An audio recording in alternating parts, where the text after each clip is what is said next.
Olá, meus amigos e minhas amigas. Sou Priscila Bonini Ribeiro e começamos agora mais um programa Siga esse Exemplo. Eu tenho certeza que hoje você já se deparou com alguma situação desagradável.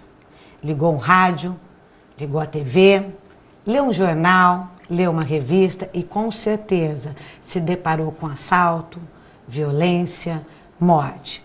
Por isso, nesses pequenos momentos que vamos ter no programa, nós vamos tentar aqui levar a luz da esperança, mostrando exemplos de vida de pessoas que transformaram a vida de muitas pessoas e demonstrando claramente que é possível sim transformar grandes sonhos em realidade. Eu tenho imenso prazer de receber agora no estúdio o professor José Cid, que dedica à educação profissionalizante muitas horas do seu dia.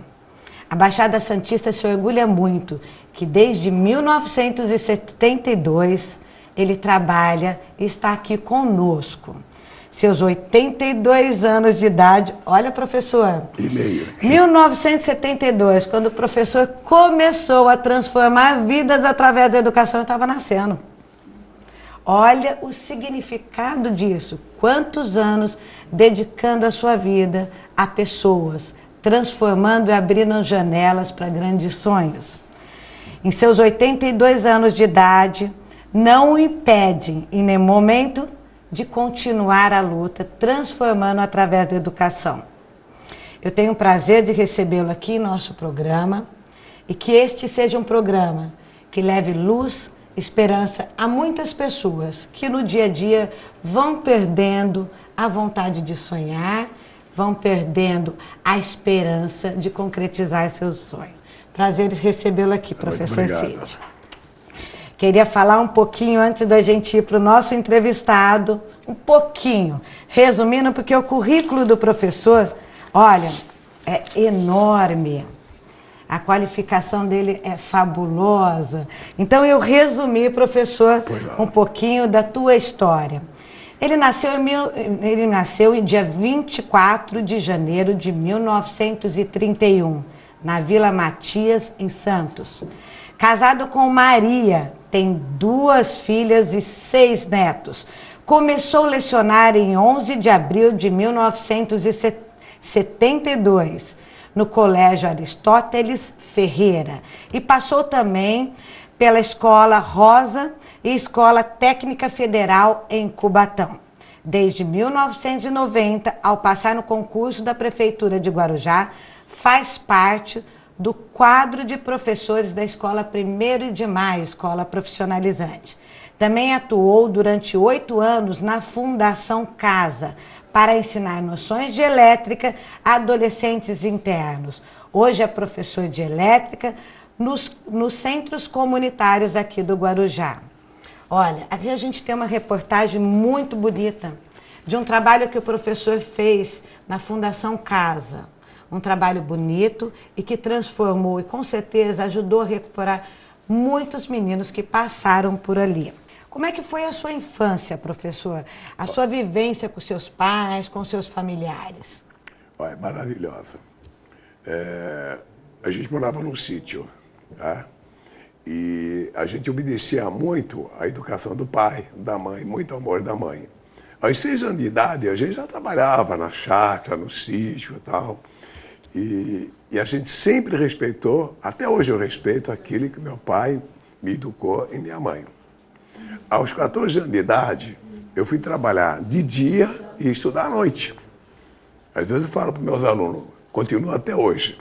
Aos 15 anos de idade, eu já era formado radiotécnico, já consertava a radinha a válvula, já fazia montagem, e foi prosseguindo por aí afora, né? Durante 20 anos, eu tive uma oficina de televisão. A minha formação de 2º grau, naquela época, à noite, né? Só tinha Colégio Santista e não tinha curso assim técnico à noite, só tinha contabilidade. Então eu fiz contabilidade. E eu também lecionei 3 anos de contabilidade no Neves Prados Monteiro, que naquela ocasião era a cidade de Irmãs. E montamos também um laboratório também de contabilidade. com as alunas lá, 45 alunas de aventalzinho branco, arrumamos piso, arrumamos luminária, e foram 40 máquinas de escrever daqui do Guarujá, direto, né, lá para a Zona Noroeste, para montar esse laboratório, que hoje está muito melhorado. Né? Mas em que momento, na infância, na adolescente, apareceu aquela luzinha e disse assim, eu vou ser professor, é isso que eu gosto e é isso que vai me realizar. Teve algum fator determinante? Teve. Eu vou dar o nome do professor, ele já é falecido, João Taibo Cadórniga. Eu era aluno dele, naquela época estava nos americanos, e um dia ele estava rouco, como eu estou hoje. Ele estava mais afônico. Aí ele falou, olhou para o pessoal e falou, José Cid, por favor, me passe na lousa, não dá para me fazer, me passa a lição na lousa e tal, que a semana que vem vai ter prova e vocês precisam ter esse conteúdo. Aí eu disse, então me dá um pano, álcool, eu quero giz colorido, e comecei a montar aquele conteúdo do jeito que me deu vontade de fazer. Aí ele, você tinha quantos anos? Ali, uma garota, eu tinha o quê? 12 anos por aí mais ou menos, tá? Aí ele falou no final da aula, em agradecimento, ele falou assim, estou perdendo o meu lugar para você. Você vai ser professor. Ele falou assim. Quando foi em 72, parou a perua da Escolástica Rosa lá na minha oficina de televisão, me convidando que o diretor queria falar comigo à noite, às 8 horas, às 20 horas. Eu ainda perguntei, mas é a televisão que pifou? Não, ele quer falar com o senhor. Eu fui lá. Foi quando ele disse, professor, chamei o senhor aqui, porque quando uma escola não tem um professor concursado, não tem um contratado, a gente escolhe o melhor aluno da última turma para assumir as aulas como professor aluno, porque o aluno não pode ficar sem aula. Naquela época ainda era permitido isso, naquela época, né? 72. Aí ele perguntou para mim, por isso eu chamei o senhor aqui. E eu disse a ele, o senhor ainda pergunta se doente quer saúde, o professor quer, por isso que eu aceito. Aí ele disse, ótimo, ótimo. Então daqui uma semana eu vou ver delegacia e tal. E quantos anos você tinha nessa época, professor? Não, aí eu já tinha, nessa época, 41. Foi quando eu comecei no dia 11 de abril de 1972, às 20h30 horas, dando 4 aulas na oficina mecânica, com o professor que faleceu agora no ano passado, e daí a 3 semanas me atribuíram mais 30 aulas. Eu fiquei com 34. No ano de 73, a atribuição inicial do ano, me atribuíram 44 aulas. Agora, a surpresa maior, não foi as 44 aulas atribuídas, foi que na reunião de todos os membros da área mecânica, os professores, me elegeram por unanimidade coordenador da oficina mecânica. Ganhou a equipe inteira, a escola. E aí começou, quem é esse professor? Aí começou, e foi embora. Aí veio o curso de metalurgia, aí foi indo, coordenador eletrotécnico, aí faculdade de pedagogia, tem que preparar, faculdade de pedagogia, aí veio orientador educacional, direito educacional, e começou por aí, foi embora. Tudo quanto era faculdade, cursos, né, que precisava fazer, que a tecnologia avança a passos rápidos, né, e muda toda hora, né. No meu tempo era telefone a manivela. Hoje é celular. Então mudou bastante e vai mudar mais ainda. Então, qual que é o segredo para chegar na sua idade e ter esse brilho no olhar pela educação? Aí vem lá do berço, meu pai, minha mãe. Deus existe. Deus existe. Então, eu tenho comigo, sempre tive isso comigo, que eu não gosto de ser chamado a atenção. Para não ser chamado a atenção, tem que andar o mais corretamente possível. Certo? Então eu mantenho isso. Eu tenho que ser o exemplo. Eu vou dar aula, eu tenho que ser o exemplo para o aluno. O aluno tem que se espelhar em mim. Certo? Ele vai se espelhar em mim. Eu tenho que dar motivação para ele, quem eu fui. Eu falo para o meu aluno. Aí fala, professor, quando que você aprendeu a eletricidade? Aos 15 anos de idade eu já era radiotécnico. Já quando eu estava radiaval. E por aí afora. Você tem que motivar o aluno. E olha, eles ficam extasiados, sim. Eles se apegam. Você passou, várias gerações passaram pela sala de aula, com o senhor lecionando, né? Então você teve, em várias décadas diferentes, momentos diferentes da sociedade, perfil de um aluno diferente. O que você acha que está acontecendo nesses últimos 10 anos com um aluno que entra no ensino técnico? Olha, quando eu comecei a lecionar, tinha um professor da Escolástica Rosa, foi meu professor, né? E ele sempre comentava, quem faz a frase, quem faz a aula é o aluno, o professor acompanha. Eu falava, meu Deus do céu, e o professor? Eu não entendia o que ele falava. Depois que eu comecei a lecionar, eu entendi. Hoje é o contrário. Hoje o aluno não quer estudar, são poucos que querem estudar. Ele acha que o computador é uma ferramenta. Você tem que ter o caderno de matéria, você tem que estudar, tem que passar limpo, tem que corrigir. Antigamente, no ensino tinha caligrafia. Hoje não tem mais. Tiraram muitas disciplinas. Quer dizer, o aluno ficou um autômato, virou quase que robô do acontecimento. Mais decoreba, né? Não é, mais decoreba. É automatismo demais, não é assim? Olha, a gente tem muita coisa aqui para aprender com o professor Cid, mas agora nós vamos lá com o professor Juarez conhecer na prática o trabalho dessa pessoa maravilhosa que a gente recebe aqui no estúdio. É com você, professor Juarez. Professora Priscila, desta feita nós vamos adentrar nas instalações do CAEC Isabel Ortega de Souza. Por sinal, foi o primeiro centro comunitário surgido aqui no município de Guarujá, e nesta oportunidade nós vamos verificar o trabalho do professor José Cid.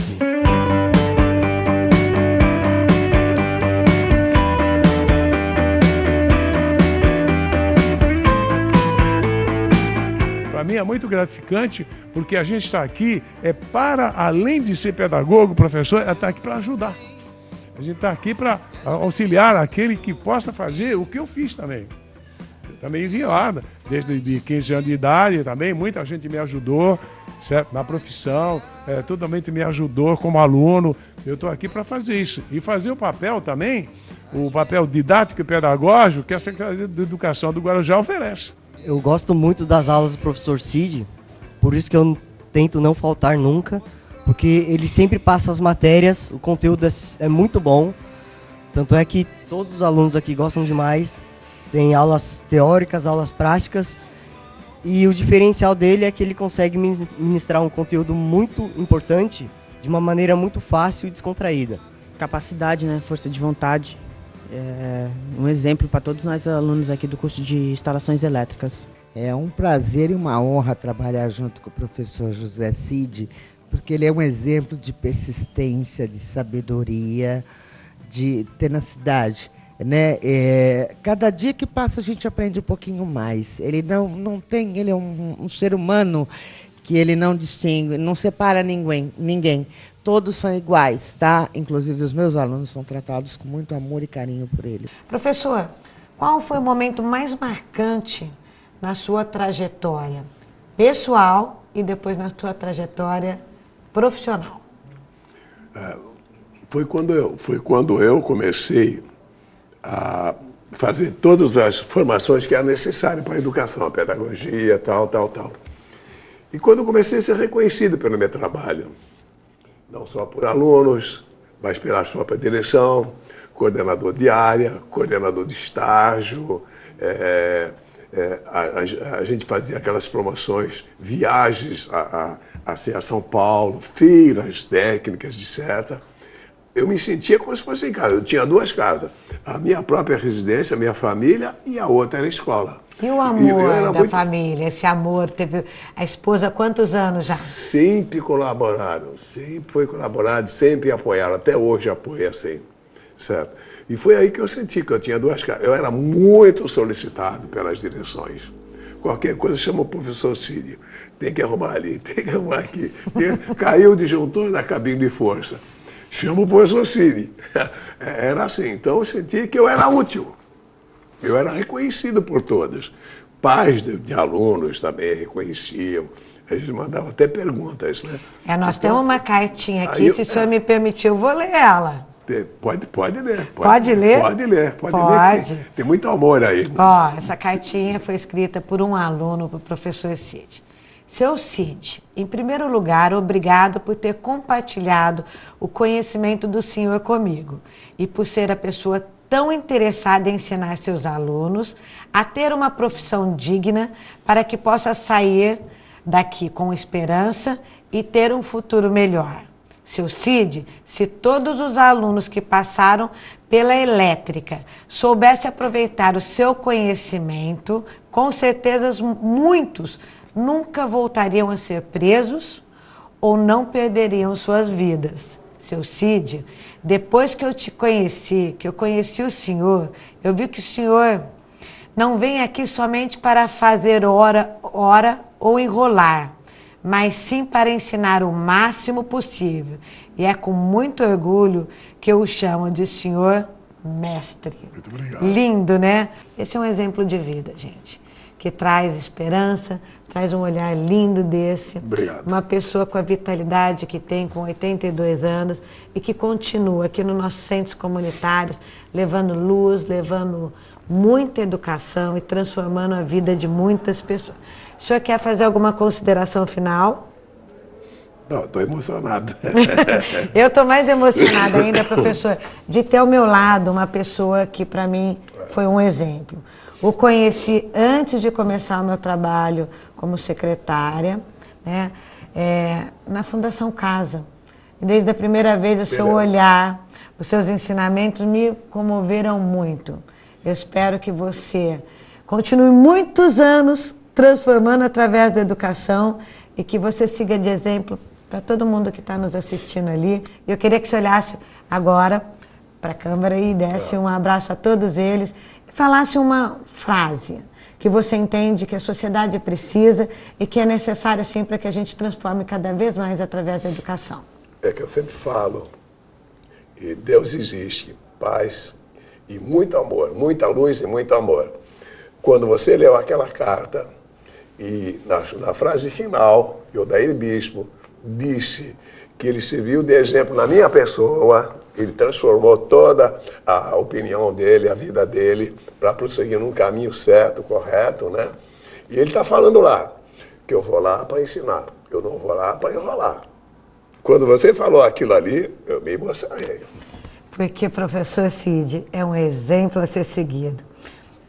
Beijo iluminados a todos vocês e a gente volta no próximo programa.